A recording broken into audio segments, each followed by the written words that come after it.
نحمده ونصلي على رسوله الكريم أما بعد فقد قال الله تبارك وتعالى في شان حبيبه إن الله وملائكته يصلون على النبي يا أيها الذين آمنوا صلوا عليه وسلموا تسليما اللهم صل على سيدنا ومولانا محمد كما تحب وترضى بأن تصلي عليه صلوا عليه صلاة وسلاما عليك يا رسول الله صلی اللہ تعالی علیہ وسلم۔ معزز و مکرم ناظرین، اللہ تبارک و تعالیٰ کا ہم پر بے انتہا فضل و کرم ہے کہ اس نے ہم تمام کو آقائے نامدار احمد مختار جناب محمد رسول اللہ صلی اللہ علیہ وسلم کے امت میں پیدا کیا۔ معزز سامعین، میں آج آپ لوگوں کے پیش نظر ماہ رمضان کو ماہ صبر کیوں کہا جاتا ہے اس پر کچھ گفتگو کروں گا۔ تو جیسا کہ رمضان کو مغفرت والا مہینہ کہا جاتا ہے، رحمتوں والا مہینہ کہا جاتا ہے، برکتوں والا مہینہ کہا جاتا ہے، اسی طرح اس مہینے کو صبر کا مہینہ بھی کہا جاتا ہے، کیونکہ بندے اللہ کی خاطر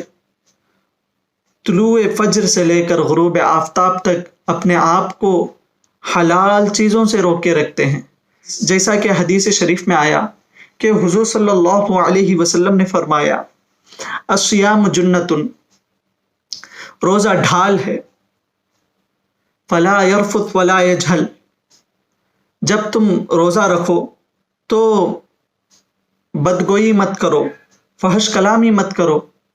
اور ولا یجہل، بیکار کی باتیں مت کرو، یعنی کسی کی غیبت کرنا بیکار ہے، اور کسی کے بارے میں برا بھلا کہنا یہ بیکار کی باتیں ہیں۔ بیکار کی باتوں سے اپنے آپ کو روکو۔ اور حضور صلی اللہ علیہ وسلم نے فرمایا وَإِنِ امْرُؤٌ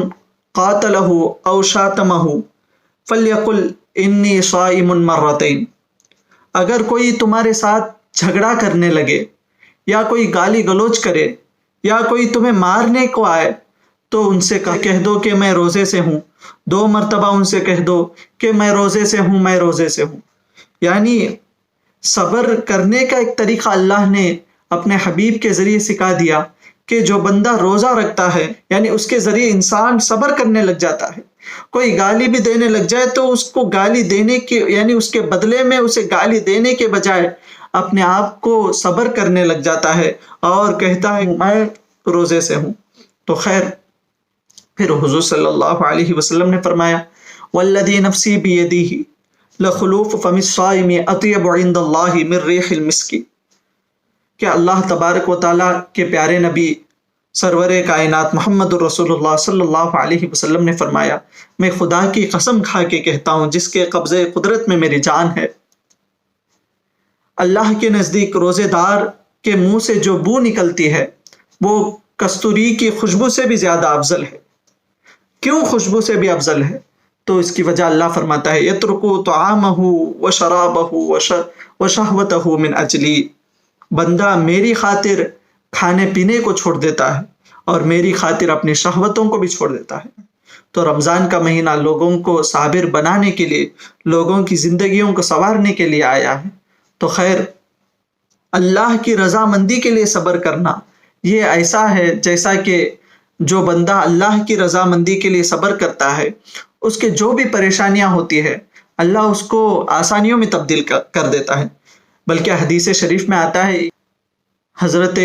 امام غزالی رحمۃ اللہ علیہ اس حدیث کو نقل کرتے ہیں کہ حضور صلی اللہ علیہ وسلم ایک مرتبہ صحابہ سے پوچھا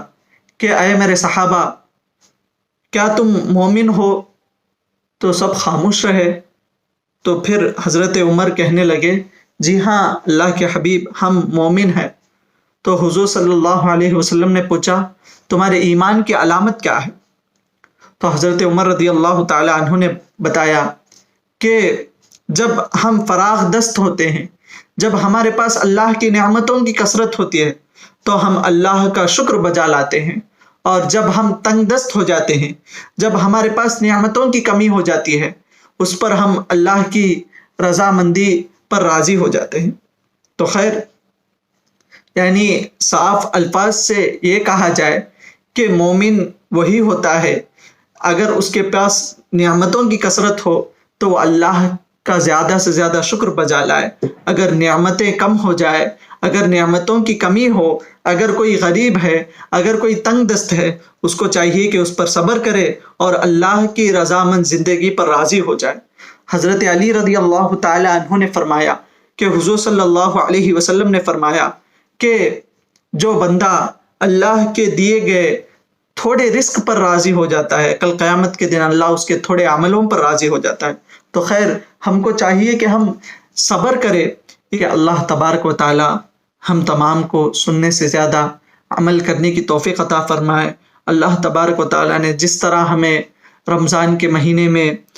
اس کی رضامندی کے ساتھ زندگی گزارنے کی توفیق دے رہا ہے، اسی طرح دیگر مہینوں میں بھی اس کی رضامندی پر، اس کے بتائے ہوئے طریقوں پر، اس کے حبیب کے سنتوں پر عمل کرتے ہوئے زندگی گزارنے کی توفیق عطا فرمائے. وآخر دعوانا ان الحمد للہ رب العالمین. السلام علیکم ورحمۃ اللہ تعالی وبرکاتہ.